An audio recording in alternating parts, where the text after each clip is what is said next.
My sister-in-law believes in scientific parenting, measuring her child with a ruler all day long. When her son's height fell short by 0.1 centimeters, she panicked and wanted to take him for growth hormone injections. I advised her that blindly using hormones could lead to premature closure of growth plates and early puberty, which might actually stunt his growth further. Instead, I suggested he spend more time in the sun and exercise, considering the cost of growth hormone treatment. She eventually compromised, but after my nephew grew up, he was brutally rejected when pursuing his 170 centimeters goddess. My sister-in-law then said, "That woman just looks down on you for being short. If it weren't for your aunt stopping me back then and not letting me take you to get growth hormone shots, you would definitely have grown to 180 centimeters. Plenty of women would be throwing themselves at you." Such an absurd reason, and my nephew actually believed it. Knowing I was allergic, he still tricked me into eating peanut powder. When I opened my eyes again, I was back on the day my sister-in-law wanted to take my nephew for hormone shots. I waved my hand. "You are the child's parents, grandparents. Why are you asking me?" The suffocating feeling from before death suddenly faded away. The rice spoon in my hand clinked against the rice pot, making a crisp sound that snapped me back to reality. I had been reborn to the day of my nephew's 6th birthday. My sister-in-law, Li Shui, was setting out dishes.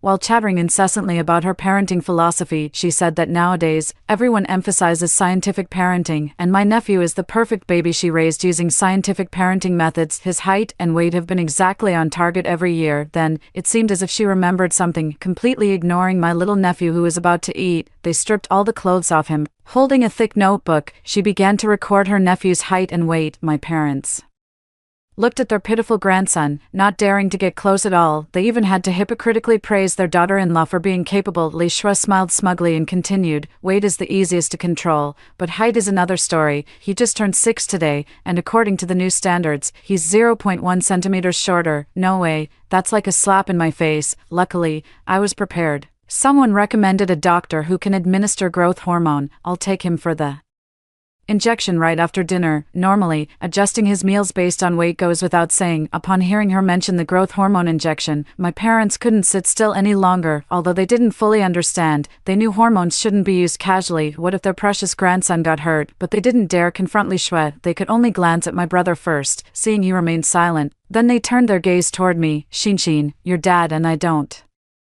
understand this. Do you think we should give her the hormone shots? Will there be any side effects?" As my parents started asking me, Li Shui also looked my way. "That's right, sis, you should speak up too. Tell mom and dad that growth hormone shots are a good thing. It's all about scientific parenting." Listening to Li Shui's voice, I remembered my previous life. At that time, I heard Li Shui utter such absurd words. Out of concern for my nephew, I confronted her directly. My younger brother and his wife are not tall themselves. My sister-in-law is still obsessively controlling the child's diet. If there's any change in weight, she forces the child to eat one day and makes him go hungry the next. With such insane control, it's a miracle the child is still alive. I pulled out my phone and showed the consultation records with the doctor. Tell her that if it's not absolutely necessary, then don't give the injection. After all, hormones are involved, and each child's body reacts differently. My nephew is still so young. In his case, focus on supplementing nutrition, maintaining a healthy diet, and getting exercise first. That should help him grow taller. I asked her to make an appointment with a pediatric specialist first. My parents were already against it in their hearts. They immediately followed my lead and joined in persuading Li Shui. My brother,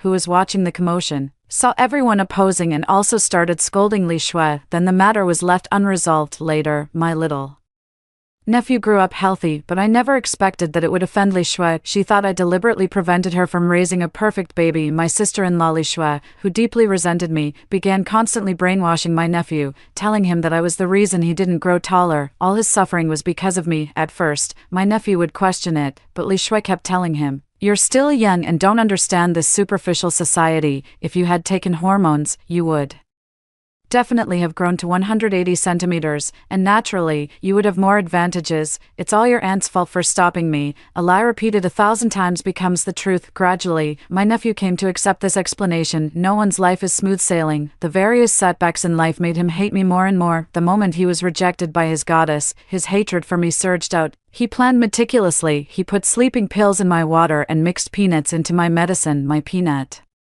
allergy caused throat swelling, and I suffocated directly in my sleep. After I died, They were afraid of being discovered. They spread the word everywhere that I was greedy for peanuts and ate myself to death. These are my parents and relatives, all of them shielding a murderer. Recalling their shameless demeanor, my heart is filled with regret and hatred. Thinking of this, I pretended to look troubled. I've never had children myself, so I don't really understand these things. Li Shui, you and Mom are the experts when it comes to raising kids. Whatever you say goes. My mother never dared to contradict Li Shui. My attitude this time left Li Shui quite satisfied. After that, she praised herself while subtly criticizing my parents. My sister is the sensible one. When it comes to scientific parenting, you should listen to me. If someone doesn't understand, they shouldn't butt in. Unlike some people who just make a fuss about everything, would I ever harm my own child? I looked at the room full of people, each with their own thoughts. Then I glanced at my little nephew, who is focused solely on eating. In this lifetime, I won't interfere. My dear nephew, you'd better pray for your own good fortune. After finishing the meal, Li Shui took the child and went straight out the door. While I was washing the dishes, my mother cornered me in the kitchen. Xin, I'm still a bit worried. Maybe you should go and check on them. In my previous life,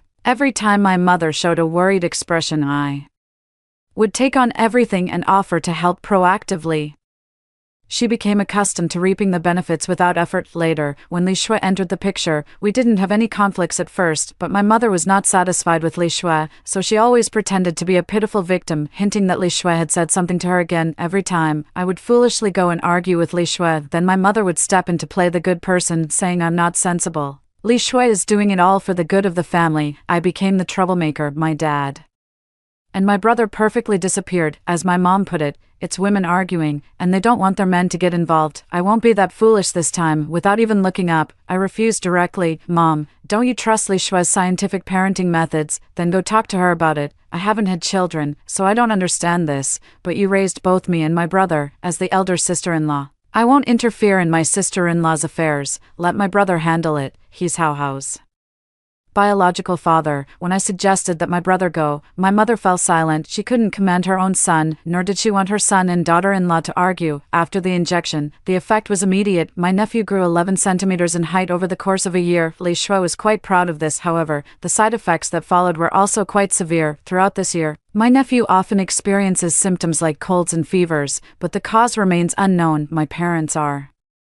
heartbroken about it. Li Shui, however, believes that as long as he grows taller, it's fine. Whose child doesn't get sick? My parents were angry but didn't dare to speak out, hinting several times that I should step up. I pretended not to see it. My nephew struggled through the year like this. Another birthday came around. On the day my nephew turned 7, Li Shui tasted the sweetness. She also planned to take her nephew for growth hormone injections. This time, my mother finally couldn't hold back anymore. Taking advantage of the cooking time, he directly grabbed my arm, pulled me aside, and looked like he had something to say but couldn't bring himself to say it. I also stared at her, just not saying a word. I tried several times to pull my arm out, but couldn't manage it. My mom saw me moving and thought I couldn't hold back anymore. She lowered her head and began to shed tears, because she was looking down. She didn't see the coldness in my eyes at all. Many people say that daughters are the most likely to empathize with their mothers. My family is no exception, so she treats me like a handy tool. Having been reborn, I have felt heartbroken more than once because of this. I no longer have the mood to continue this stalemate with her. I deliberately raised my voice. Mom, get up. We're all busy cooking. If you're not going to help, at least don't cause trouble. Hearing me say this, my mother became anxious, quickly poked my head out to check on Li Shui, and seeing that she hadn't noticed the situation over here, I finally felt relieved. Her attitude towards me was also a bit strange. After all, usually I can spot even the slightest thing off about her right away. Actually, I didn't change overnight either. I haven't really stood up for her much this past year. She's just been constantly worried about my little nephew's situation. She simply doesn't care about me now. Suddenly noticing it, I'm a bit surprised, but she doesn't care what I think, as long as I'm a useful tool. My mother just changed her angle towards me and started shedding tears again. Watching her performance, I no longer felt heartache, only amusement. Has my mother been taking lessons from the favored concubines in palace intrigue dramas? She was crying to the emperor, while my mom was crying to her daughter, but she actually looked quite pretty while crying. Look at those tears falling one by one. Maybe she learned it from a Chungyao drama heroine. I imagine my mom learning from TV dramas. A sudden chuckle escaped. My mom was in the midst of crying when she heard my laughter. She looked at me with an expression of disbelief, but my mom truly knows how to adapt to any situation. I don't care if she cries. She casually wiped away her tears and said to me, "Oh, I just got some sand in my eyes. You're just watching the show and don't even know to help your mom blow it out." As she spoke, she even gave me a pat. I really didn't expect my mom to be so good at finding a way out for herself, perhaps seeing that I wasn't cooperating. She was afraid that Li Shui would come looking for us if too much time passed. My mom didn't dare to cause any more trouble and spoke directly. How is the only son in our family. Look at how much he's been put through by his mother this past year, constantly falling ill with one thing after another. As his aunt, you don't even know how to care for him. I glanced at my mom. Growth hormone injections are given once a year, and Li Shui plans to give her child another one. This year, my mom is worried about her grandson and wants me to persuade Li Shui. Since I'm not taking the initiative, she's starting to use emotional manipulation. As the biological father and grandparents, they don't care at all, so why should I, as the aunt, worry about it? Mom, this is Li Shui's scientific parenting method. It can't be wrong, didn't Li Shui say? The child is still young now, and it will get better in a few years. If you're really worried, you and Dad can take how to get checked. After saying that, I left. My mom saw that I wasn't cooperating at all. She wanted to speak up herself, but was afraid of offending her daughter-in-law. I'll give her a hard time later. We can only let it go. I was washing vegetables when my mom came out of the room. She didn't say anything when she came out. It seems her precious eldest grandson isn't as important as she imagined. When it's my turn to step up, my mom can't tolerate even the slightest issue, but when it's her own turn, she only talks to me about it, let alone taking any action. She wouldn't dare to confront Li Shui herself. She could only watch helplessly as her precious grandson received growth hormone injections year after year. That day, when I got off work and came home,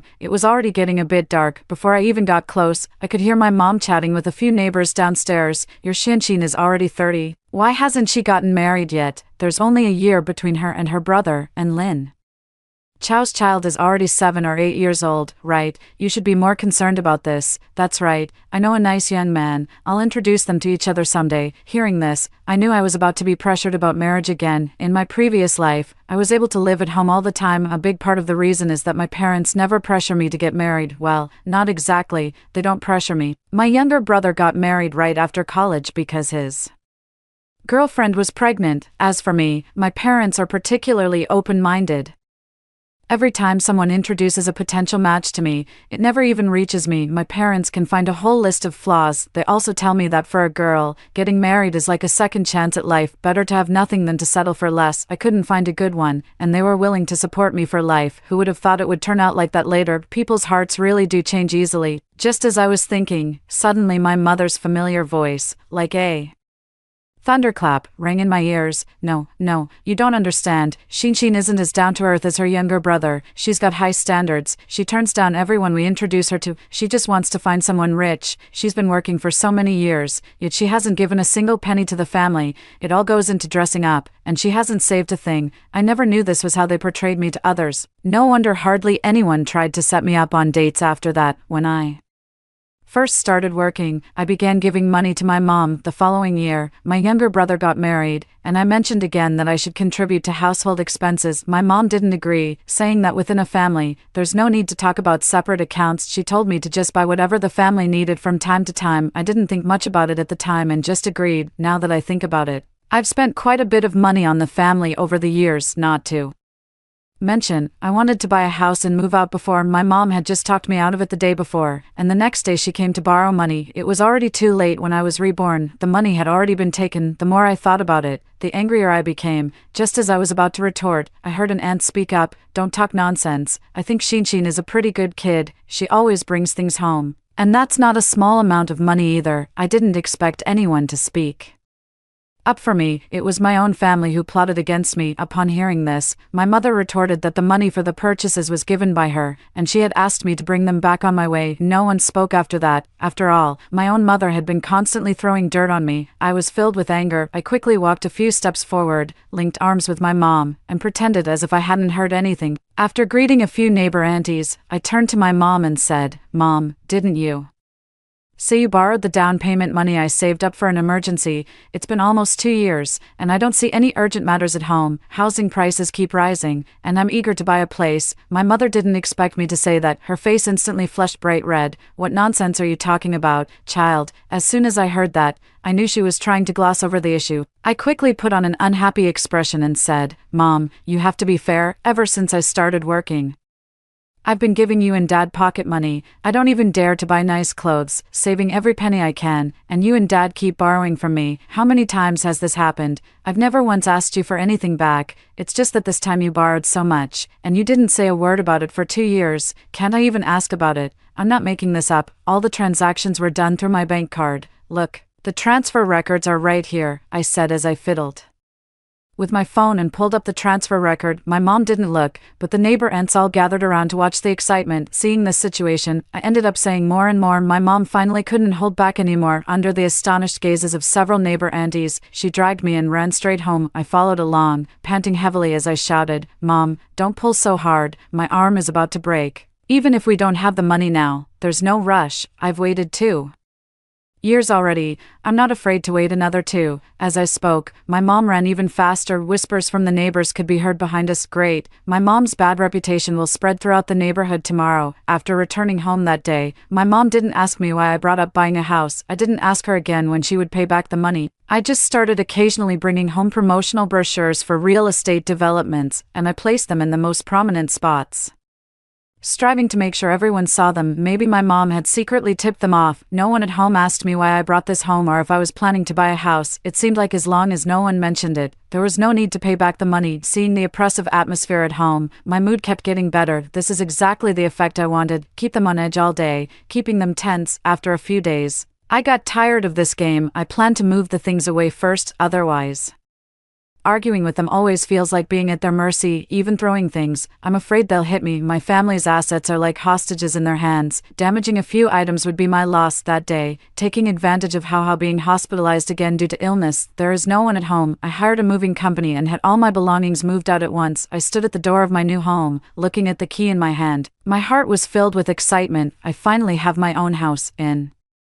my previous life, I always lived at home. Every time I wanted to buy a house, my parents would stop me. They always told me that a family should live together, and it's not safe for a girl to live alone. Then they would borrow the down payment I had saved up, using various excuses. Back then, I was foolish and never felt that anything was wrong. I never even thought to ask them to write an IOU. The only smart thing I did was probably noting loan on every transfer. It's just that in my previous life, I was too soft-hearted and never thought of breaking ties with them, so this never came in handy later. All the money I lent out turned into my nephew's cars and houses, and I myself never had a house of my own until the day I died. Otherwise, it wouldn't have been so easy for my nephew to kill me. The house in front of me was bought outright with my own money. Pressing my parents and younger brother for repayment is just to make them a little uncomfortable. I don't think I can just open my mouth and get the money back. With memories from my previous life, I landed several major deals this year. The commissions alone were enough for me to buy a house. I stayed at home without moving out, mainly to witness my nephew's miserable life up close. Unexpectedly,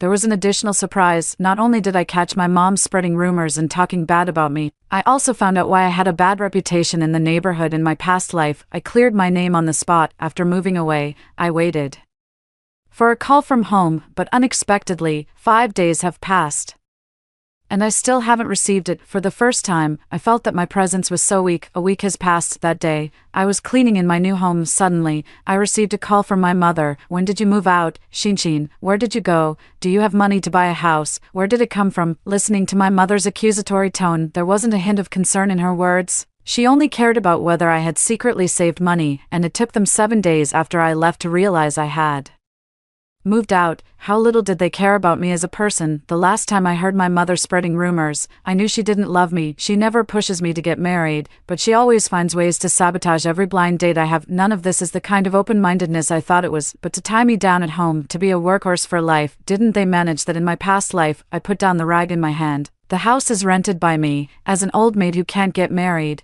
I won't stay at home freeloading anymore. I'm in a hurry to buy a house. I've already paid the deposit, and there are only 2 weeks left. Mom, please return the money to me as soon as possible. Upon hearing this, the other side immediately became anxious. Where would I get the money? Oh heavens, there's no justice in this world. Spending a little money on your own mother and then asking for it back. I really raised you for nothing. I chuckled softly. Mom, there's no need for that. I won't ask for the Other money, I'll still give you the living expenses on time, just return the borrowed money to me. I had just finished speaking when I heard a commotion on my mom's end, as if someone was talking. Could they all be eavesdropping? That's perfect, saves me the trouble of notifying everyone one by one. As I was thinking this, my dad snatched the phone and started scolding me. I wasn't really listening carefully, in short. He was cursing me as an ungrateful wretch, saying I deserved to be struck by lightning, and so on. He also casually told me that he had no money to give, but if I wanted his life, I could have it. After he had cursed until his mouth was dry, I picked up the phone. Dad, stop scolding for now. You're already this old.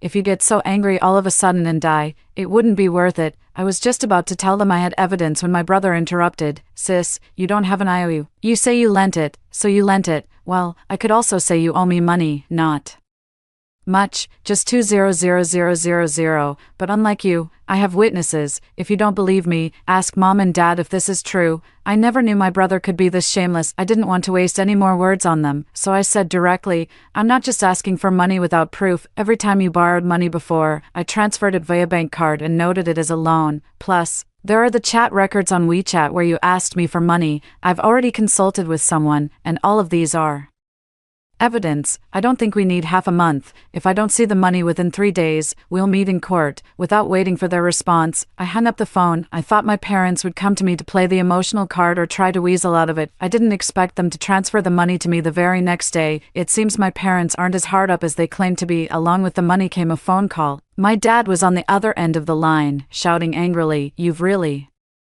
made something of yourself, huh? Spending a bit of your money, and now you want to sue the whole family. Raising you is worse than raising a dog, you heartless piece of trash. Go die. If you die out there, no one will even ask about you. We'll just pretend we never had you. From now on, we're not your parents, and Lin Chao isn't your brother. Don't ever contact us again. Get lost." I don't understand what good this verbal disowning does. It's not even legally recognized. I still have to pay alimony every month. I ignored their crazy remarks. It would be great if they could really stop bothering me in the future. For several consecutive years, my good nephew has been taking growth hormones. Li Shui is becoming increasingly obsessed with her parenting theories, saying she wants to cut ties. Li Shui hasn't blocked me on WeChat. She posts on her moments more frequently than a micro-business owner. She constantly boasts about how great she is and how well she's raising her child. It seems she even created a group, surrounded by people who share the same mindset as her. It's called scientific parenting. In reality, Li Shui's approach has nothing to do with science. She simply strictly monitors her child's height and weight, comparing them against some unknown edition of the children's height and weight reference chart. There's even a floating value on the form. Li Shui, that genius,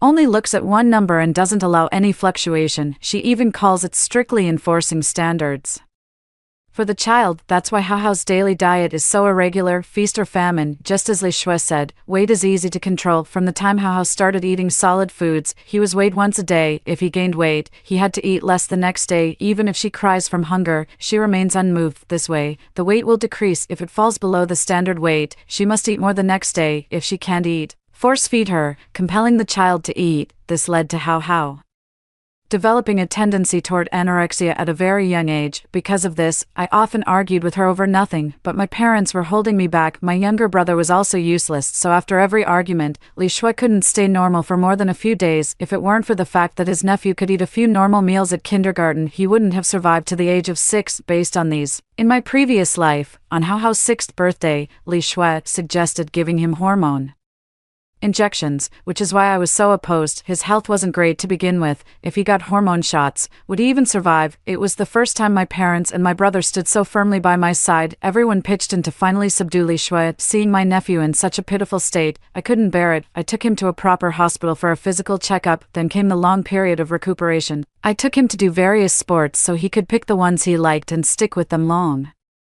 term. It was because of these efforts that he was able to grow up healthy and strong, but I never expected Li Shui to hate me so much. All her free time was spent brainwashing Hao. It is a child's nature to be close to their mother. The days that followed were so good that he forgot how Li Shui had abused him before he turned 6. He only remembers what his biological mother said when Hao loses a fight with someone else. It's my fault. Not being elected as class monitor is also my fault. Later, it got to the point where if he tripped and fell, He would blame it on me until he went to college and fell for the campus belle. He confessed his feelings publicly but was rejected by her. The campus belle said, "My minimum height requirement for a boyfriend is 1.8 meters. It made him determined to kill me because he only grew to 1.78 meters. He believed that if I hadn't stopped Lishua from giving him hormones, he will definitely grow those extra 2 centimeters. Dying over something like this, I find myself ridiculous. The experiences from my past life taught me, always let go of the savior complex and respect others' fate. Meddling in others' affairs means taking on their misfortune." Several years passed in the blink of an eye. Even though we lived in the same city, we never once met. I received news from my nephew again on a sunny afternoon. I was enjoying a rare vacation. A loud ringtone startled me awake. I answered the phone, and my mother's panicked and frantic voice came through. "Shinshin, please save Hao quickly. He's still so young. He's your own nephew." Hearing this incoherent, unfocused plea, my interest was piqued. I hurriedly asked my mom what happened to Hao and what was going on. After listening to my mom's account, I finally understood. Li Shui has continued to give Hao growth hormone injections over the past few years. Her nephew's steady increase in height has given Li Shui even more reason to show off. Not only does she post about it herself to boast, but she also created a group chat every day. She basks in the admiration and praise from everyone in the group. Someone consulted her about growth hormone injections and scientific parenting. She referred them to the doctor. Unexpectedly, the doctor gave her a commission for her efforts. Once, twice, 3 times. Having tasted the sweetness, she actually started working as a professional medical broker. Every month, she made a fortune by referring others for growth hormone injections. Who would have thought that she referred too many people? That hospital wasn't a legitimate one to begin with. Just thinking about cutting costs to make a bit more profit, they obtained new hormones from other channels. On Hao's birthday, he became the first victim. Just half a month after the injection, Hao had already grown 10 centimeters taller, and it seems to still be growing, and its face has changed as well. The face is getting longer and longer, and the eyes are dull, lacking any spirit.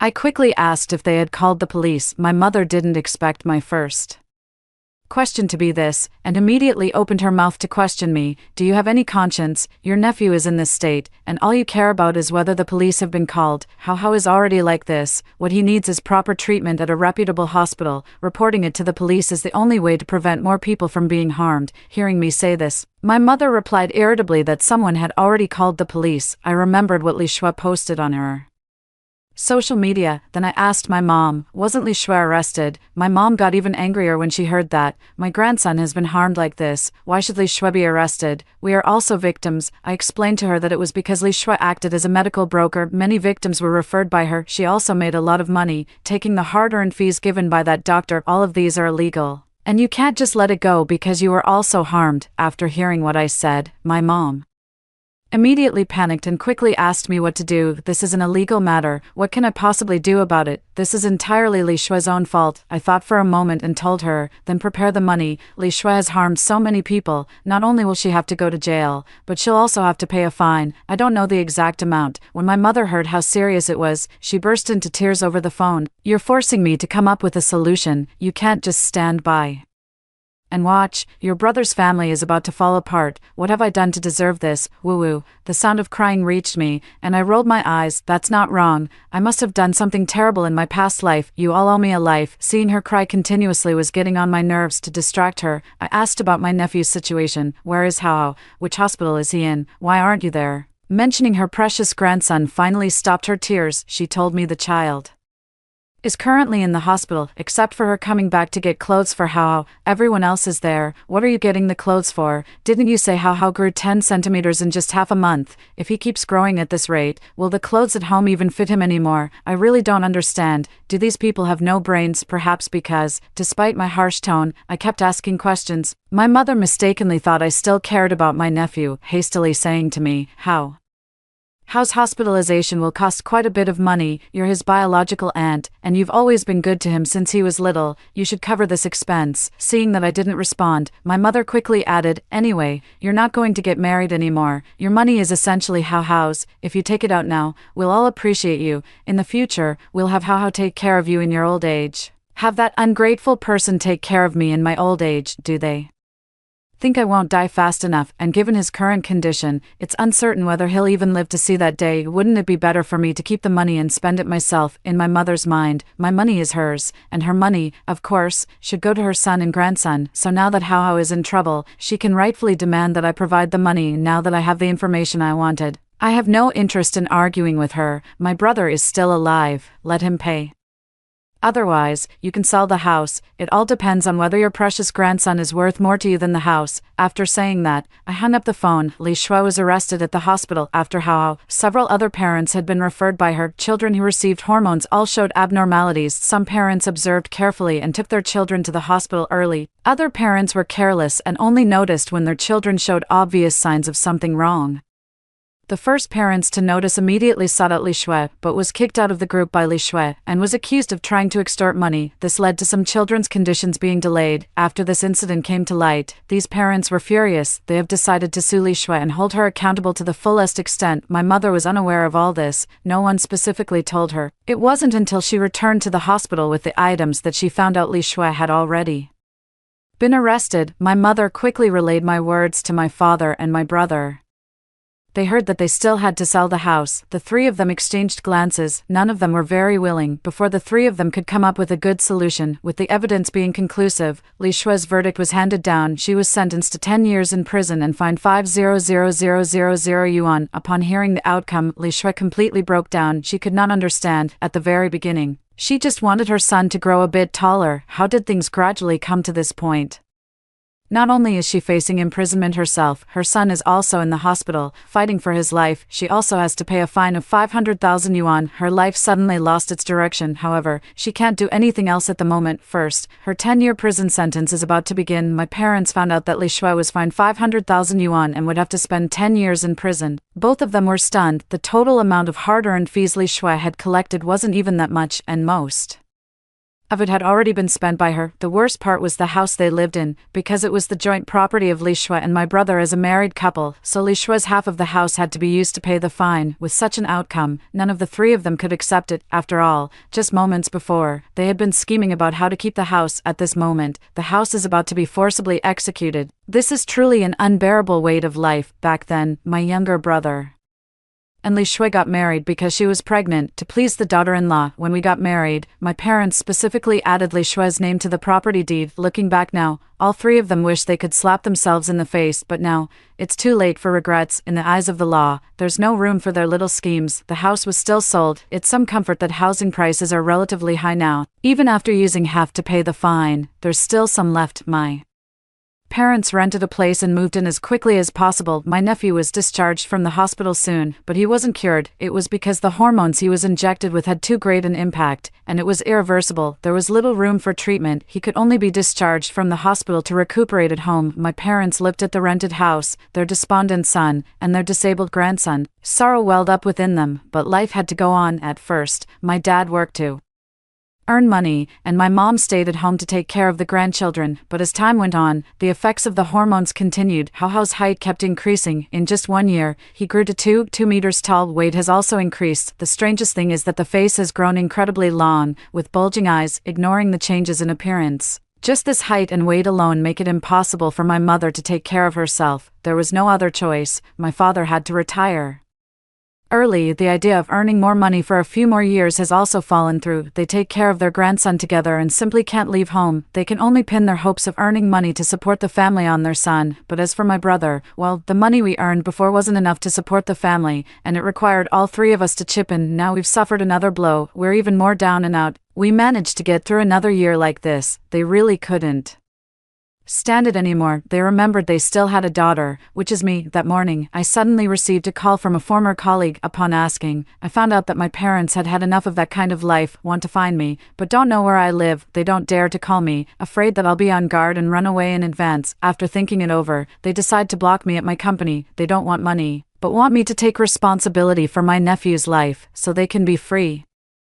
They can also use the remaining money to buy a small house, with the monthly pension, plus the alimony I provide. That will be enough for them to live very well. They found my previous company, said they were looking for me. The receptionist colleague said I had left a long time ago. My parents didn't believe it, thinking I was deliberately avoiding them. They just left my nephew at the company and walked away. They thought I would definitely come out and take my nephew away. After all, my nephew is now A person who is half unable to take care of himself. Once he falls down, he can't stand up without someone helping him. The front desk had no choice but to call me and ask what to do. I told her to call the police directly. The police quickly found my parents and had them take my nephew away and warned them not to abandon him again. My parents were terrified and repeatedly promised they wouldn't do it again. They couldn't find me, so they had no choice but to give up. After discussing with my younger brother, we decided to use the remaining money to buy a small house. The whole family moved in, and so began their chaotic life. My brother directly became a NED. All 4 members of the family had to rely on my parents for support. They just stayed in a small house, tormenting each other. 10 years later, Li Shui was finally released from prison for the sake of their grandson. My parents still went to pick Li Shui up and bring her home. Seeing the son she had longed for day and night, Li Shui simply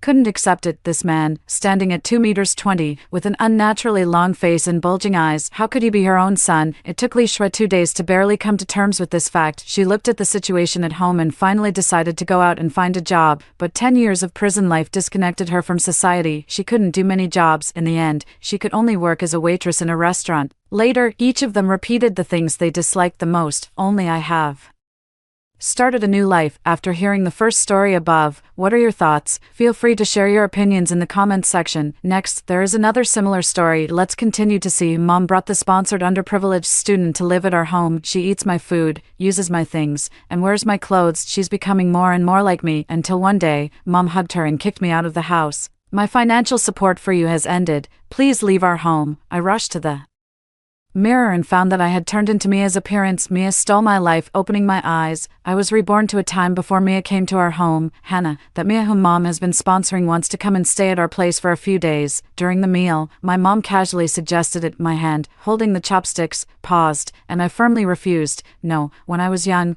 I was often sick, and my mom heard that doing good deeds could accumulate blessings. To pray for my good health, she began to sponsor underprivileged students.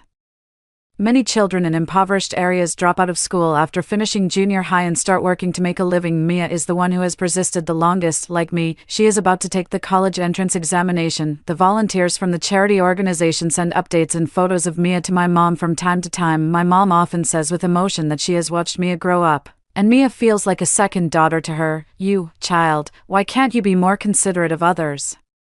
Mia is about to take the college entrance exam, and with her family situation, how can she focus on studying? Mom put down her chopsticks, looking rather displeased. Mia's mother ran away after giving birth to her, and her father was idle all day. He was addicted to gambling and alcohol, and would often beat Mia when he was drunk. But I can't let Mia move into my home, because last time, she stole my life. I pinched myself hard, forcing out a few tears. Mom, the college entrance exam is coming up, and I'm so anxious. Having a stranger living in our house makes me uncomfortable, and it's affecting my ability to study. The college entrance exam was a big deal, so my mom gave in. I breathed a sigh of relief. On my way to the bathroom before bed, I passed by my mom's room and heard her on the phone. A girl on the other end of the line was sobbing uncontrollably. Auntie, I'm begging you. My dad hits me every day and won't let me study. I want to take the college entrance exam. I want to go to school. My mom hesitated. Mia, my Hannah is also taking the college entrance exam this year, and I'm worried she might be affected. Auntie, I promise I'll be very well behaved and won't disturb Sister Hannah. Sorry I can't let you stay at our house,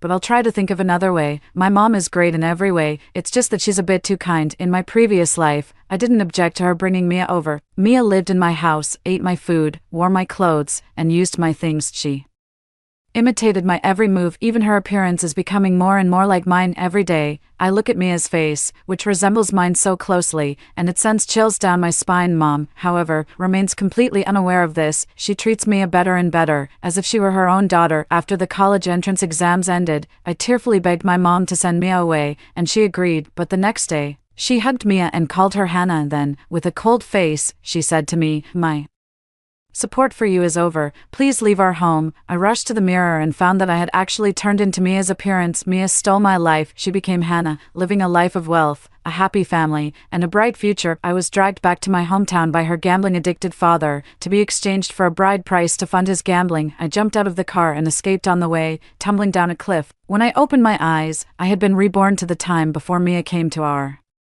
Family, I never thought I would see Mia again in this lifetime. Over the weekend, my mom took me to the mall to relax. On our way home, as we reached the entrance of our neighborhood, a dark, thin figure suddenly rushed toward us. She knelt on the ground, clutching my mom's legs, and cried out, "Please, Auntie, save me. I want to take the college entrance exam. I don't want to go back." The scene was spectacular, and passers-by gathered around. My mother was startled and, after recognizing her face, exclaimed in surprise, "Mia, how did you find this place?" Mia wiped her tears, leaving 2 black streaks on her face. She stopped sobbing and said, "I begged the volunteer sister to tell me, Auntie, you're the only one who can save me." She rolled up her sleeve, revealing a large bruise on her arm. "My father is forcing me to marry someone, and I don't want to. He said he'd beat me to death if I refuse. Auntie, thank you for supporting me all these years. I have no way to repay you. I beg you, please help me one more time. Can I stay at your place for a few days? I want to take the college entrance exam. I want to escape this kind of life. I can work as a nanny at your house, do chores, anything. Please." She suddenly began kowtowing loudly. My mother had no choice but to hold her steady and looked at me with a troubled expression. The onlookers began to murmur among themselves, "Oh my, this little girl is so pitiful.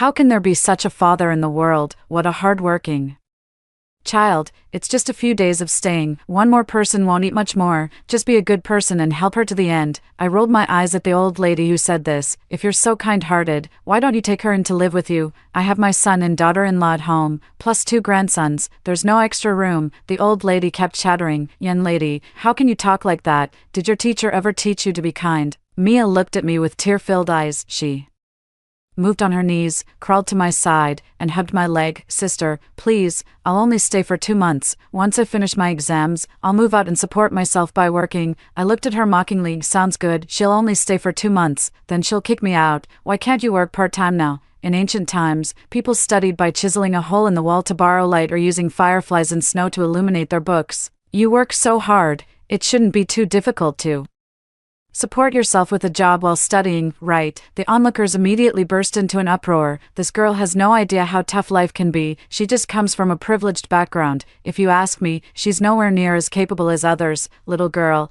it's just a small favor. I advise you to be kind. How did your family raise you? To be so mean?" Mia glanced up at me secretly, a triumphant smile flickering at the corner of her mouth. "Having lived a second life, I no longer care about such idle gossip." But my mom couldn't stand the moral pressure. She quickly helped Mia up, patted the dust off her clothes, and picked up her bag of luggage, asking me to help carry it. "Mia, you haven't eaten yet, have you? Come on, let's go to Auntie's place first." She took Mia's hand and led her back into the house, while telling the aunt to prepare a few more dishes. I also urged Mia to go take a shower. "You can use Hannah's shampoo and shower gel for now. Do you have a towel, Mia?"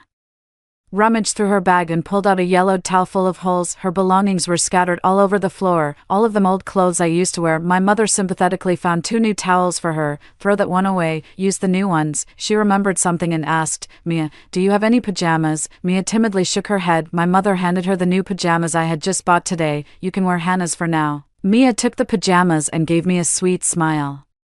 "Thank you, Auntie. Thank you, sister." After her shower, she walked to the dining room wearing my favorite slippers. Noticing me staring at her feet, she curled her toes and looked at my mom anxiously. "Auntie, is it okay if I wear these?" My mom quickly reassured her. "Of course, Mia, make yourself at home. No need to be formal." I was just about to speak when my mother glared at me fiercely. The dishes were all served, and Auntie invited everyone to eat. Seeing Mia, she smiled and teased. I didn't notice it earlier, but after Mia changed into Hannah's clothes, at first glance, the 2 of them looked somewhat alike. The hairs on my body suddenly stood on end. Mia still managed to stay at my house. On Monday morning, as I was changing my shoes at the door to go to school, she looked at me with envy and said, "I really want to go to school too. There are so many problems I still don't know how to solve." My mom almost shed tears. "Mia is so hardworking, unlike your sister Hannah, who doesn't appreciate it at all." I slammed the door shut with a heavy thud. In class, I couldn't concentrate. My mind was completely filled with thoughts of Mia. In the past, when Mia moved into my house, I didn't have any objections at first, but she was always provoking me in various ways, and though I tolerated it repeatedly, she only became more aggressive. Unable to bear it any longer, I told my mom everything, hoping she would send Mia away. But Mia was too good at pretending. Her pitiful appearance made my mother think I was being unreasonable and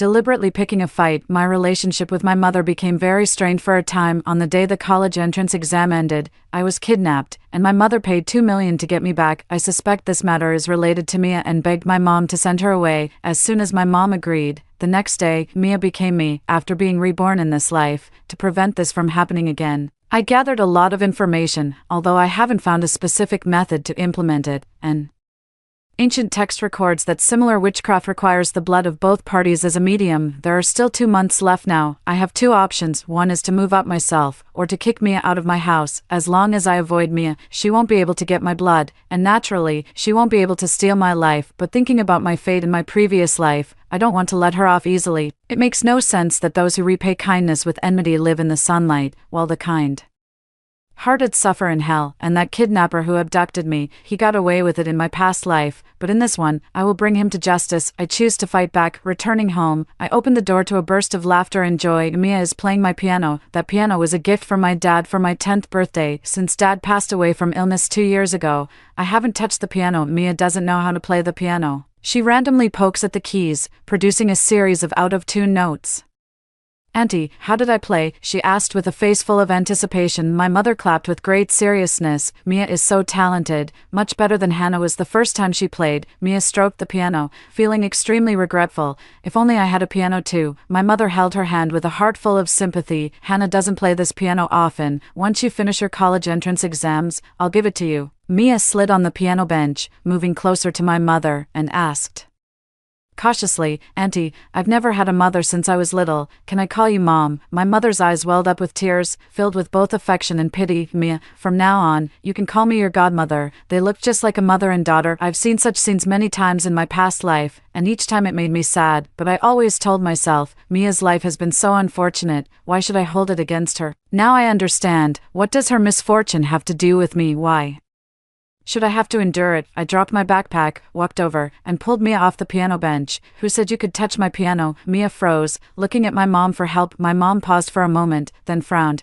"It's such a shame to let such a nice piano gather dust. What's the harm in letting Mia play it for a bit? She can't touch my piano," I repeated through gritted teeth. Mia's eyes reddened, tears welling up. "She's going to play the victim again." So I started crying first. "Mom, have you forgotten? This was a gift from Dad. After he passed away, every time I play the piano, it makes me sad. I don't want anyone else to touch it. I know all too well how soft-hearted my mom is." Mentioning Dad instantly made her empathize. She held me in her arms, and we cried together. "I'm sorry, sweetheart. Mom made you sad. I'll be more careful from now on." Mia stood to the side, clearly an outsider. Her tears were on the verge of falling, making her seem somewhat uneasy. She said in a trembling voice, "I'm sorry, godmother, I didn't expect. It's all my fault." My mother, lost in her grief, didn't hear it. I turned my head and gave her a provocative smile. Her pitiful expression collapsed, and a hint of malice flashed in her eyes, as if she had thought of something. She instantly reined in her expression. A sweet smile bloomed on her dusty face. She must have thought of the witchcraft that stole my fate. After finishing the meal, Mia pretended to wash the dishes. My mother stopped her. "Leave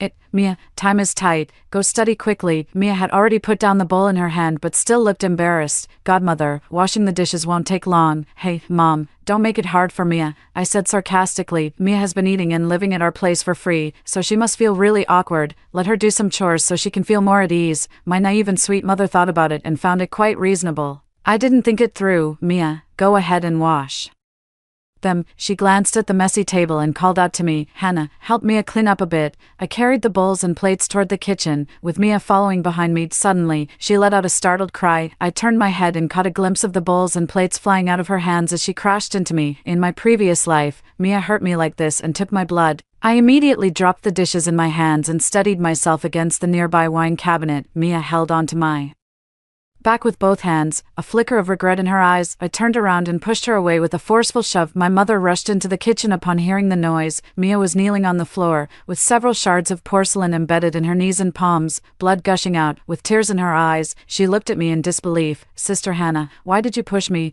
I was also shocked. "Hannah, didn't you slip and bump into me? I was walking in front of you, holding a plate. How could I have had a free hand to push you?" I then suddenly understood. "Mia, it's okay if a few plates broke. It wasn't intentional, and we won't blame you or make you pay for them." My mother quickly helped her up and said understandingly, "Hannah is right. The dishes aren't worth much. Don't be afraid, Mia, and don't lie over such a small matter. It's okay. Let's take care of the injury first." Mia found it hard to defend herself, biting her lip. Tears streamed down her face as she felt extremely wronged. "Thank you, godmother, no matter how you hurt it, there Was a hint of gritted teeth in her tone. My mom brought the medical kit, and I volunteered to help Mia clean the wound. Be gentle, my mom reminded me. I nodded and deliberately used the tweezers to grip the ceramic shard, shaking it from side to side. Mia gasped in pain. She held back the pain, her voice trembling slightly. Sister Hannah, maybe I should do it myself. I shook my head, looking concerned. Look, your hands are injured. Let me do it. I'll be gentler this time. My mom noticed there was no disinfectant iodine in the first aid kit and remembered she had left it in the bedroom last time. You take care of Mia, I'll go get the iodine. Her figure disappeared around the corner of the stairs, and Mia's face instantly turned cold. Hannah, you did that on purpose, didn't you? I crouched by her feet, forcefully pulling out the porcelain shard embedded in her knee. Her body trembled. Looking up to meet her gloomy gaze, I smiled faintly. Don't think I don't know what you're up to. I slowly mouthed the words. In your dreams, at the end of the month, my mom tipped me to stay with my grandparents for a few days before leaving. My mom said to Mia, Mia, just stay at home peacefully, focus on your studies, Auntie will take care of your meals and everything. We'll be back next Monday. She nodded obediently and waved to us. Goodbye, godmother, goodbye, Sister Hannah. On Sunday evening, I went home early, using the excuse that I had forgotten my homework. The live-in aunt had the day off on Sunday, so only Mia was at home. The entire house was brightly lit, but Mia was nowhere to be seen in the living room. I arrived at the door of my bedroom, where soft music was playing inside, gently pushed the door open and Mia was lying comfortably on my bed, wearing my pajamas, with my face mask on. My cosmetics and skincare products were scattered all over the table, and the clothes in the wardrobe were piled messily on the floor. She bent her knees, stepping on my plush rabbit and grinding it back and forth. That was when I was 5 years old, the first time I slept in a separate room from my parents, a gift my dad gave me. Hannah, don't be afraid to sleep alone. The little bunny will keep you company. My baby is the bravest. Mr. Bunny knows magic. If the big bad wolf comes to get our Hannah, Mr. Bunny will punch it and send it flying. Just like Daddy, he will protect Hannah. Dad sat on the edge of the bed, holding the plush rabbit's soft arm in a punching pose, making me giggle. On many nights, when I stared at the swaying tree shadows outside the window and was too scared to sleep, I would hug the rabbit tightly. The plush rabbit had been washed many times and had long since faded and become worn, but I couldn't bear to throw it away. After Dad passed away from illness, I held onto it as if he were still here, telling me stories and lulling me to sleep. Mia isn't me. How could she understand? Why did you come back? Seeing me, Mia sat up in a panic from the bed. She glanced behind me, didn't see my mom, breathed a sigh of relief, leaned back, and still stayed in bed. Sister Hannah, your room is so much more comfortable than the guest room. Godmother is still biased. So many nice things, and she doesn't even let me use them. She glanced at the skincare products on the table and touched her face. These must be expensive, right? Then she looked at the clothes on the floor. These clothes are all really nice. It's just a shame. It's a shame you can't fit into it. I sneered with a laugh, perhaps due to malnutrition. Mia was nearly 20 centimeters shorter than me. Yeah, she sighed. My godmother sent me your old clothes that you didn't want, but ill-fitting clothes always invite ridicule. Most of the clothes my mom sent, I had only tried on once. They were practically brand new. Indeed, her size was not considered, but why should it be considered? Why should our family, who ensures her food and clothing and supports her education, be resented just because we didn't treat her as our own daughter? One should not take others' kindness for granted, I said coldly. Get down. She stretched lazily and slowly got out of bed, squinting. She gave me a strange smile. Don't rush, Sister Hannah. Sooner or later, all of this will be mine. Leaning against the door, I twirled my phone in my hand and smiled sincerely. Guess what my mom would think if she heard these words? In my previous life, I didn't return home until Monday. I noticed that the things in my room had clearly been tampered with, and there was a big hole in the plush rabbit. I dragged Mia in front of my mom and asked her why she had touched my things. Mia twisted her fingers nervously and said pitifully, I just wanted to help Sister Hannah tidy up the room. As for the rabbit, I didn't expect it to break so easily. My mother scolded me with a stern face. Your room is such a mess. And Mia was just trying to be kind. I cried out helplessly. She did it on purpose. Why won't you believe me? Enough, my mother snapped, which was rare for her. Don't hold such hostility toward Mia. She's had it so hard. Why can't you be more understanding? I was sobbing uncontrollably, but my mother only comforted Mia. That doll was already old and worn out anyway. It's not your fault. Don't worry about it. After my mother left, Mia immediately changed her expression. She smiled triumphantly, leaned close to my ear, and hissed like a snake. Why do you get to live so Well, but this time, it was Mia who was left speechless. After receiving the video I sent, my mother rushed home overnight. Mia was already waiting in the living room. Before my mom could say anything, her tears had already taken the lead. "Godmother, I'm sorry. I shouldn't have messed with Hannah's things." With the evidence being undeniable, she didn't try to argue this time, sobbing to win my mom's sympathy. "I'm just so envious of Sister Hannah." Mia tearfully recounted her journey of emotions. When she was about 10 years old, a volunteer brought Mia to our home to pay a New Year's visit. At that time, my father was teaching me to play the piano, and my mother was knitting a scarf on the side. When the volunteer led her in, I jumped off the piano stool, ran up to her, and looked at her curiously. "Mom, who is this little sister?" Mia is only 2 months younger than me, but she is so thin and small that she looks 2 or 3 years younger. It was bitterly cold outside, but inside the house, it was as warm as spring.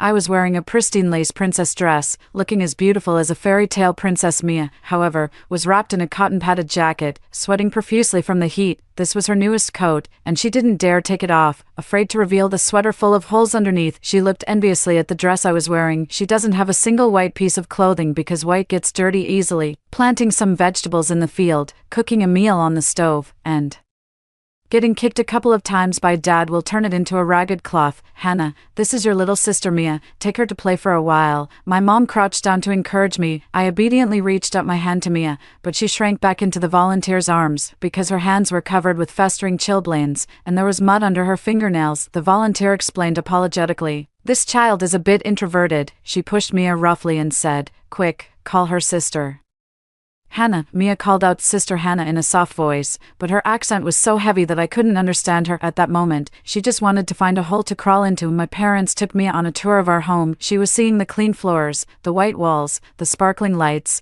the spacious sofa, and the huge TV screen for the first time. When she came to my room, she was mesmerized by the princess bed draped with pink gauze curtains, the beautiful clothes filling the wardrobe, and the bed covered with Barbie dolls and plush toys. Before dinner, my father gently taught her to recognize the piano keys, holding her hand to play beautiful music on the piano. My mother wrapped the knitted scarf around her neck, soft and warm. When it was time to leave, Mia was reluctant to go. From that day on, her lifelong wish was to become me. Mia's family life was worlds apart from mine. The experience of visiting my home felt like a dream. Mia wrapped herself in the towel my mother knitted, wore the clothes my mother gave her to take back, found a wooden board, and drew piano keys on it with charcoal. She tried hard to imitate the way I played the piano, tapping her fingertips on the wooden board while humming the melody she had heard. With a bang, the wooden door of the house was kicked open, and her father, dead drunk, returned. Mia hurriedly shoved the wooden board under the bed, but it was already too late. Her father glanced at the empty stove, snatched the board from her hands,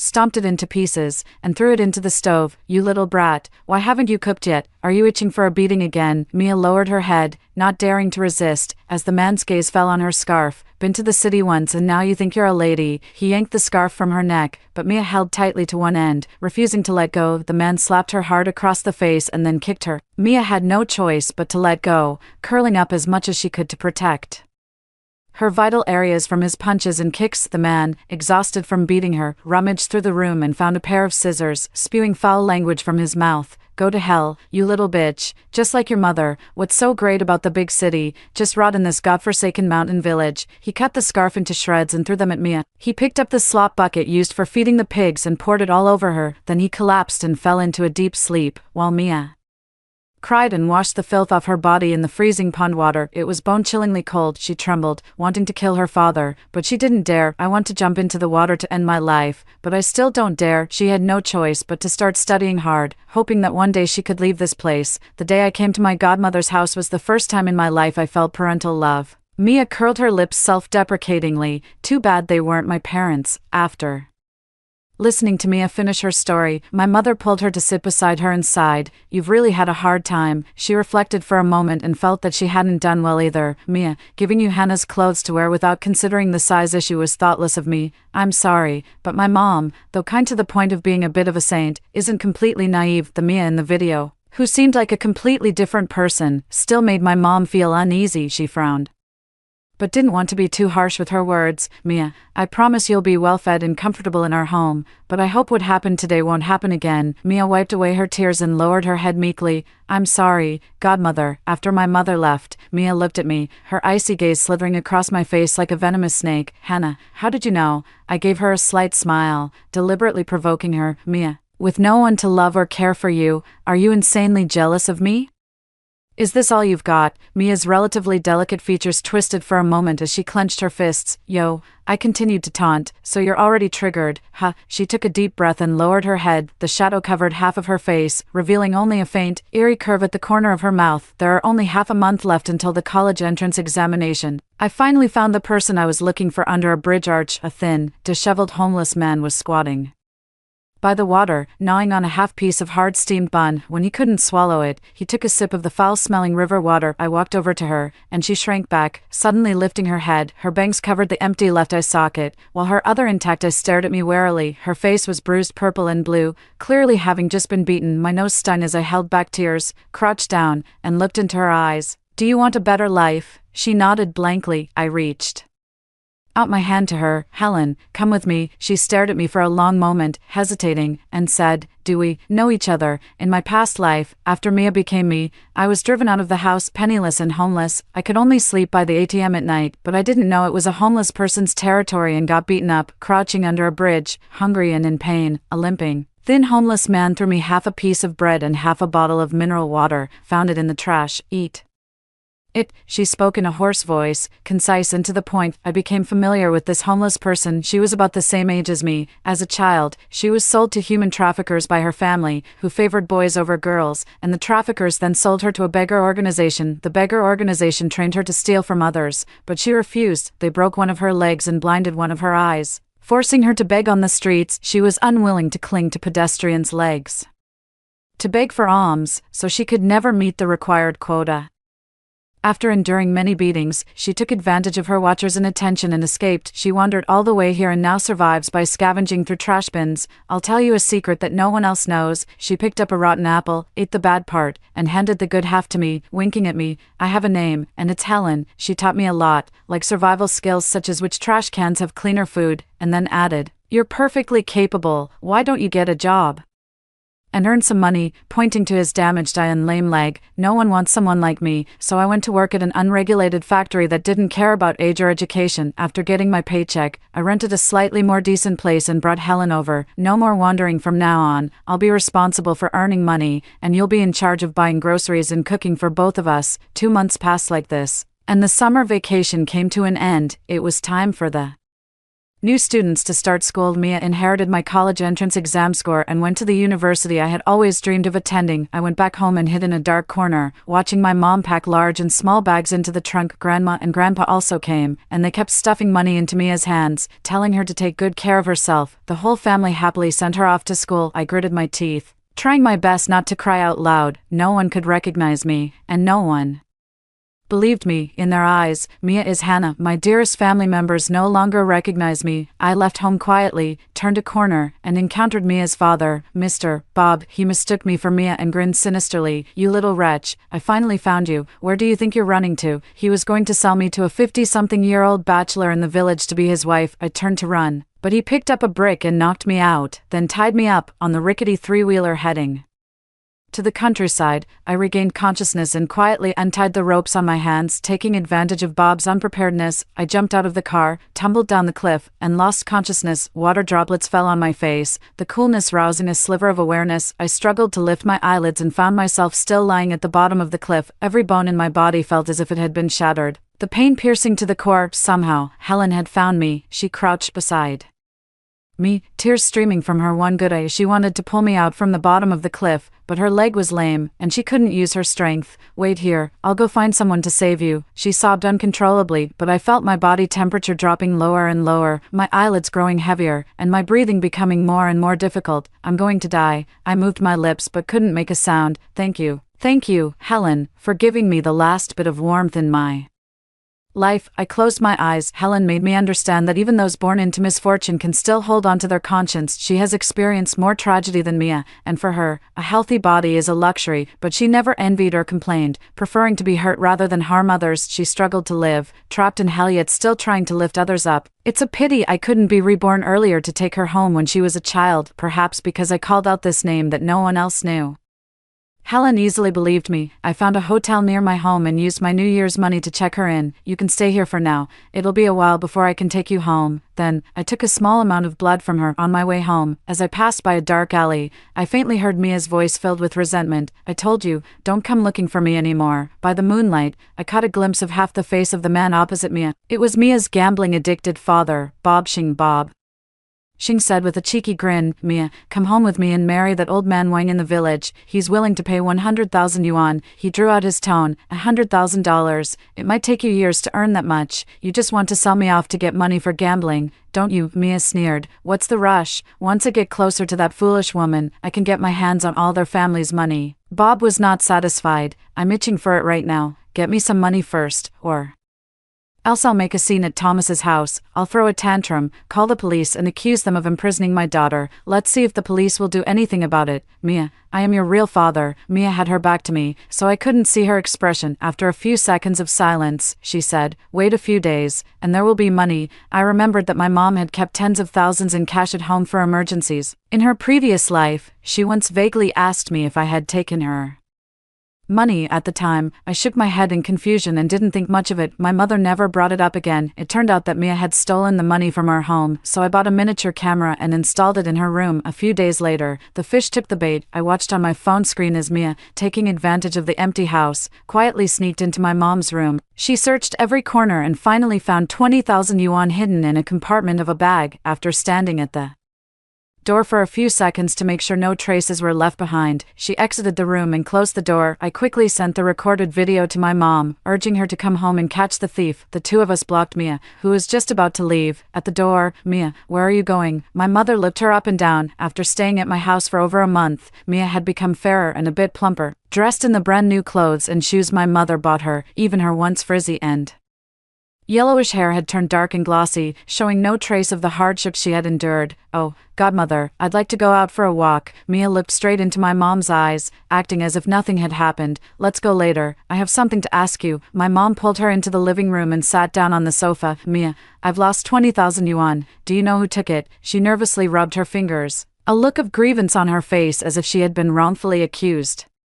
Godmother, I don't know. Do you think I stole your money? Even though I'm poor, I would never do such a thing. She raised her left hand solemnly as if taking an oath. I swear I never entered your room. I couldn't help but laugh. How did you know the missing money was in my mom's room? Realizing she had let it slip, a flicker of panic crossed her face, but she still insisted stubbornly, Hannah, you can't just accuse someone without evidence. My mom saw the surveillance footage and wasn't buying it, her gaze falling on the small bag slung over her shoulder.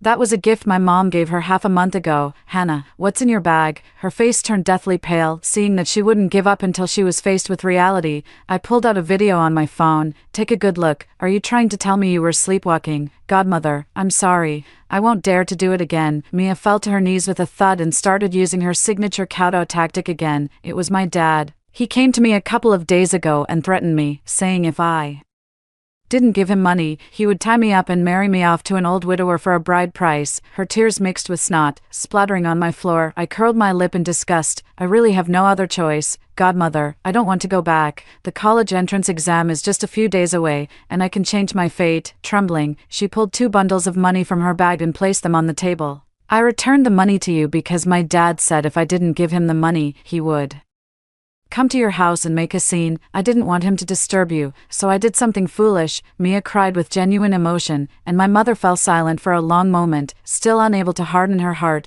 Enough, the money has been returned, and let's not mention this matter again. You can stay at my home peacefully until the college entrance exams are over, and then move out immediately. The bond between us ends here. Mia kowtowed 3 times with a loud thud, sobbing, I understand. Godmother, thank you, get up, don't call me godmother anymore. My mother's face showed undisguised disappointment and disdain. Mia slowly straightened her knees and stood up. I bent over to the side, holding my stomach, and whined to my mom, Mom, can you make me a cup of brown sugar ginger tea? My stomach hurts a bit. My mom immediately put Mia's matter aside and went to the kitchen to look for brown sugar. Mia watched the scene, tear stains still fresh on her face, yet she flashed me a malicious smile. Just you wait, Hannah. I pretended not to understand and shrugged. Then I went to the first floor restroom and placed the prepared items into the trash bin. After coming out, I hid in the shadows and saw Mia also go to the restroom. Less than half a minute later, she came out, clutching a small package in her hand. Only when pushed to the brink would Mia take the bait on her own. I lay back on the bed contentedly, waiting for everything to fall into place. On the day after the college entrance exam, on my way home, I was kidnapped when passing through a remote area. I know this part all too well. When someone covered my mouth and nose and dragged me into a van, I struggled desperately. Although I tried my best to control my breathing, I soon passed out. When I woke up, my hands were tied behind my back, my feet were shackled with iron chains, a foul-smelling rag was stuffed in my mouth, and my eyes were blindfolded. This time, I had inhaled less of the sedative and woke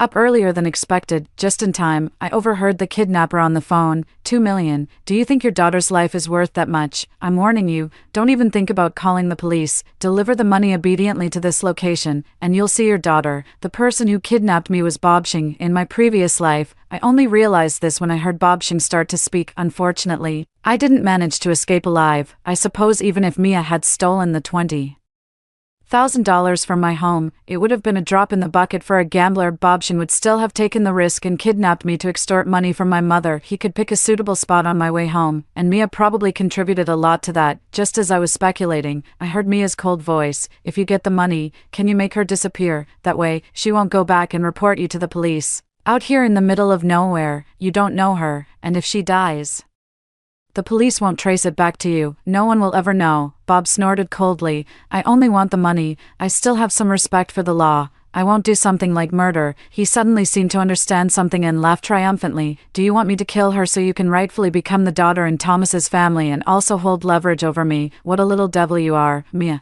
But let me tell you, you'll never escape my grasp in this lifetime. A chill seeped into my bones. Mia was even worse than I had imagined. She didn't say anything more, but I could almost picture the smile on her face. She must be thinking that once she replaces me, she can completely get rid of Bob Shing. Mia quickly left. Bob Shing answered a phone call, said, "Okay, let me put you on," and then held the phone to my ear, removing the gag from my mouth. Hannah, are you okay? Hannah, don't be afraid. Mom will save you right away." My mom's anxious voice came through the phone. "Mom, I'm okay," I said calmly. "Do you remember the difference between our phones? Don't try any tricks." Bob moved the phone away and said impatiently, "You heard me. I only want money. If you call the police, don't blame me for tearing up the ticket. 2 million, in cash, unmarked bills. Your family can afford that amount. I'll give you one night. Bring the money to." Bob walked outside with the phone. My mom is very timid. She was afraid I might suffer any harm and didn't dare to call the police. In her previous life, she really managed to scrape together 2 million in cash and delivered it to the designated location. Fortunately, Bob kept his word,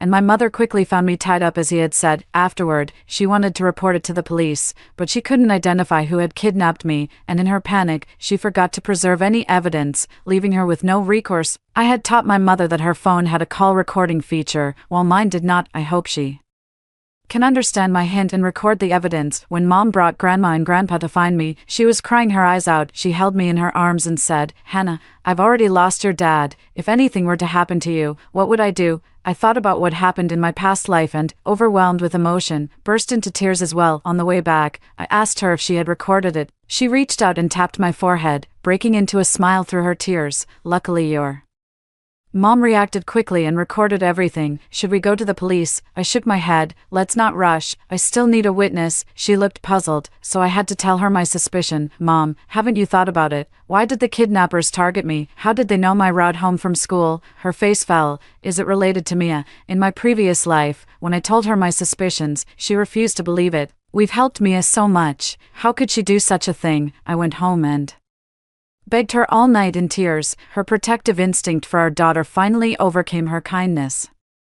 And she agreed to send Mia away, and this time, after the previous disappointments, she figured it out without me having to say a word. This heartless and ungrateful thing. I'll kick her out as soon as we get home. When we got home, Mia was also putting on a fake cry. She came up and hugged me. Sister Hannah, I'm so glad you're okay. You scared me to death. My mother pushed her away and said calmly, Mia, from now on, I will stop supporting you. Leave our house immediately. Mia looked at us in astonishment. Why, you know very well what you've done. My mother looked at her, her eyes filled with disappointment. I have always had a clear conscience toward you. It's you who never knew how to be content and lacked a conscience. Mia's face turned pale and then flushed, and she defended herself anxiously. Auntie, have you misunderstood something? I don't know what you're talking about. My mother lost her patience. I don't want to say more. Get out of here before I send you to jail. Seeing that my mother had made up her mind, Mia, though unsure where things had gone wrong, bit her lip and knelt down again. Auntie, I can leave, but could you give me one night to pack and prepare? I'll leave tomorrow morning. In my previous life, when my mother suggested that Mia should leave, she used the same rhetoric. At that time, my mother agreed. When I woke up, she had already pulled off a switch. Like a cuckoo taking over a magpie's nest, I became Mia, and the one who left was me. That's exactly the plan she's hatching now. How could I possibly refuse? So I smiled and persuaded my mom. Mom, she does have a point. If something dangerous happens late at night, we can't really explain it. Let her leave tomorrow morning. My mom gave me a suspicious look but still nodded. A triumphant gleam sparkled in Mia's eyes. Early the next morning, while it was still dark, I went to the hotel to find Helen. I rang the doorbell, but it was Mia who answered. She looked at me with a lively expression, showing a warm smile I had never seen on Mia's face. Mia's witchcraft indeed worked. When she wakes up, she will find that she has swapped lives with Helen. She has become a disheveled, disabled homeless person. Everything she once took for granted has now become a luxury. Hannah, I can see. Helen, wearing Mia's appearance, blinked and kicked her perfectly healthy legs. My legs are healed too. As she spoke, she tried to smile, but tears streamed down her face. I held her tightly. Does it feel good to have a healthy body again? Helen sobbed on my shoulder. Thank you, Hannah. I never thought this day would come. She looked up, a bit uneasy, but I've taken over this body. What about its original owner? I patted her back reassuringly. Don't feel guilty, Helen. She was planning to do the same to me. She even wanted to kill me. I finished telling Helen my plan and brought her back to my home. The house was in chaos. The housekeeper was using a broom to shoo someone out, while my mother was on the phone calling the police. I want to report a break-in. This morning, a stranger broke into my house. Taking a closer look, the person the housekeeper was dragging out was none other than Helen, who was blind in one eye and had a limp. She clung tightly to the sofa leg, refusing to let go, and cried out helplessly, Auntie, I'm Mia. No, I'm Hannah. Auntie, how can you not recognize me? I held Willow Cotton's hand and said with deliberate exaggeration, Mom, who is this? Why is she in our house? My mom, relieved to see me, said, You child, where did you run off to so early in the morning? I don't know her either. She somehow ended up in our house, and she seems a bit out of it, babbling nonsense all the time. Helen looked blankly at me and Mia, muttering under her breath, How could this be? How could this be? I bent down and whispered to her, Isn't this the life you wanted? Was it you? Helen screamed at the top of her lungs, rising to grab my face, but she forgot she had a lame leg, lost her balance, and fell heavily to the ground. My mother quickly pulled me away. Don't get too close, she's a madwoman. Helen collapsed weakly on the ground. The sound of wailing sirens came from outside the door, and the police stepped in. My mother hurried to greet them. Officer, as soon as I woke up, I saw this person in my house. I don't know her at all. The Helen on the floor desperately tried to prove herself. No, I'm Mia, Auntie. Please believe me, you've sponsored me since I was a child and watched me grow up. The police looked at her, somewhat baffled. My mother looked at her, then at the standing Mia, and felt more and more that she was seriously ill. I went into the room to find a mirror, and when I came out, I gave Mia a meaningful look. She nodded in understanding, walked up to the officer, and said, Officer, I want to turn myself in. The officer looked at her in surprise. What? Turn yourself in? A few days ago, my father, Bob Shing, threatened me into telling him Hannah's specific appearance and her route after school. He planned and carried out Hannah's kidnapping, using her safety to threaten the Thomas family into giving him $2 million. The Thomas family has already paid him and got Hannah back. The police officer looked grave. Do you have any evidence? My mother immediately responded, I have a recording of the call. Mia is a witness. You can also track down the stolen money with Bobshing, he's probably spending it all at an underground casino right now. The Helen on the ground was in disbelief. She looked up at Mia and let out a heart-wrenching scream. No, officer, don't listen to her nonsense. She's a liar. She's a liar. I am Mia. I bent down and held the mirror in front of her. Why don't you take a closer look at who you are? She stared blankly at the unfamiliar face in the mirror, her trembling fingers touching the hollow eye sockets before jerking back as if shocked, she pushed the mirror away fiercely, screaming in terror and madness. How could this be? Who am I? Who am I? I am Mia. I am Hannah. Who am I? She cried and screamed, gasping for air in large, ragged breaths. Then, unable to catch her breath, she fainted. The police helplessly checked her breathing and, seeing that she had only fainted, dragged her out. We'll take her for a psychiatric evaluation. If there are any issues, she'll be sent to a specialized facility for supervision and treatment. As for the matter you just mentioned, come with me to the police station to give a statement. When the police found Bobshing in the underground casino, he was pushing the chips on the table and shouting, "I've got plenty of money, let's go again." They found the remaining $1.8 million in cash from the stolen money at his home, and the casino's account records confirmed that he had lost $200,000 in a single day, adding up to exactly $2 million. He was caught red-handed with the evidence. Later, after a court trial, Bobshing was found guilty of the crime, although Mia had assisted in the criminal activities, considering that she was a minor, had been subjected to long-term abuse and coercion by Bobshing, was not acting voluntarily, and had turned herself in afterward, and given that the victim and their family were willing to forgive her, she was not prosecuted. I finally sent Bobshing to prison, and he can no longer interfere with Helen's new life. As for Mia, I heard she couldn't accept becoming Helen and went completely insane. My mom has always been puzzled about why Mia turned herself in. Why did Mia suddenly change? Why was she willing to confess? When did you two become so close? I had already prepared an explanation. Bob was too evil. To get rid of him, Mia and I teamed up to put on a show. I'd never tell my mom that in my past life, she didn't even recognize me. She made me wander the streets, suffer so much, and die with a grievance. After the college entrance exam results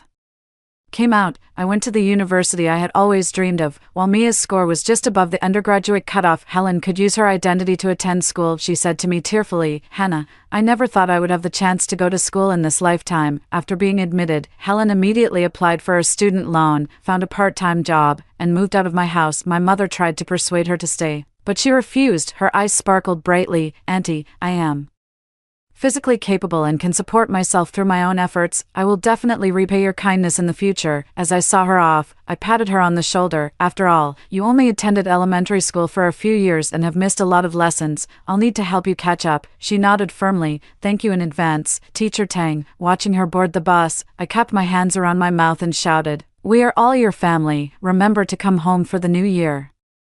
She waved goodbye to me, a crystal-clear teardrop hanging at the corner of her smiling lips. After hearing the story above, what are your thoughts? Feel free to share your opinions in the comments section. Looking forward to hearing from you. If you liked this story, don't forget to like it, share it, and subscribe to my channel. See you next time.